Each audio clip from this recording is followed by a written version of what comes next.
Hello, you YouTubers.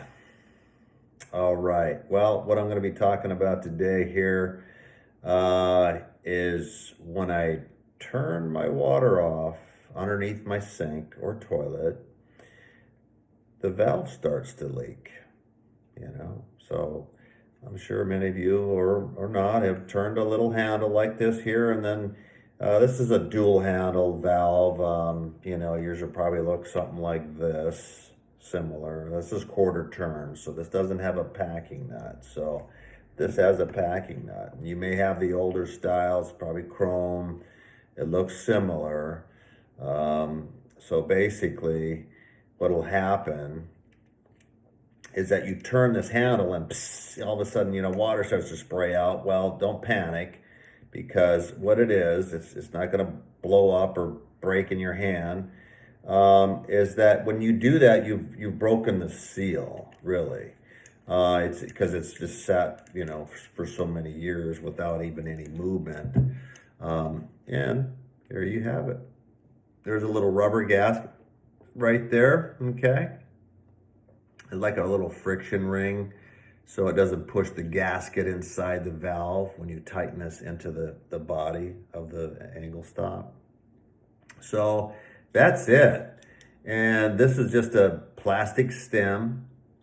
And what happens is, why that leaks is, it just, remember, you can turn it off, but be gentle.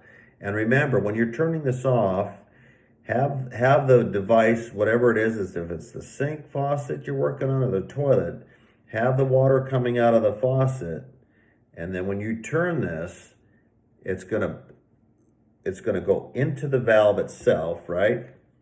So it starts to go inside, and it basically, that rubber washer is gonna press against the seat, and the water stops.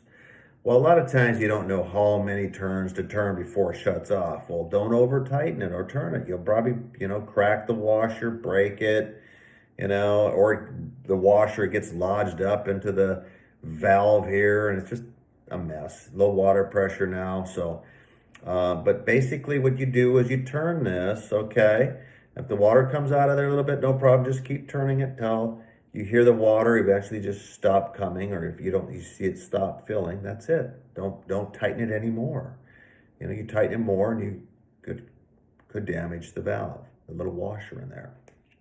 So let's say you make the repair, change out the faucet, whatever. And if you're changing out a faucet and it's underneath the sink, make sure after you take the supply line off, cover this, because you don't want that debris falling into into your angle stop opening, okay? Cover that up with something. Put a towel over it, both the hot and the cold, because normally when you take the faucet out, there's rust, there's debris, stuff. You don't want that falling in here. It'll just get into the new faucet or in the valve here, and it just create more problems. So, okay, so then when you turn everything on, you're gonna go, oh, some water starts to leak out of this area, okay? And when I mean this area, it'll be leaking out right around this stem. It'll be squirting out of there, or just dripping, drip, drip, drip. Well, what you do on a valve that has stem-like action to it, where you clockwise it goes in, counterclockwise it goes out. Well, when you're screwing in, okay, or screwing out, the stem's going back and forth in that rubber gasket. Well, that could just need to be just tighten the packing nut a little bit. Just tighten this nut, okay? Just tighten this nut right here clockwise, and it squeezes around the stem, and the drip stops. That's all you need. So when you open the valve, open it fully, and then just back it off a quarter turn, okay? Tighten the packing nut so it squeezes around the stem, and make sure it doesn't leak, okay? And if you want, put a little paper towel underneath of that. Come back the next day and see if there's any, water on the toilet paper or paper towel. Boom. But that'll stop the leak most of the time. Is just, you tighten that, okay? Or sometimes when you start to turn it off and it sprays water out fast, well, sometimes you might have to tighten that up a little bit, and then just keep turning it until it stops the water coming out of the fixture, okay? Next! Thanks for watching. Bye for now.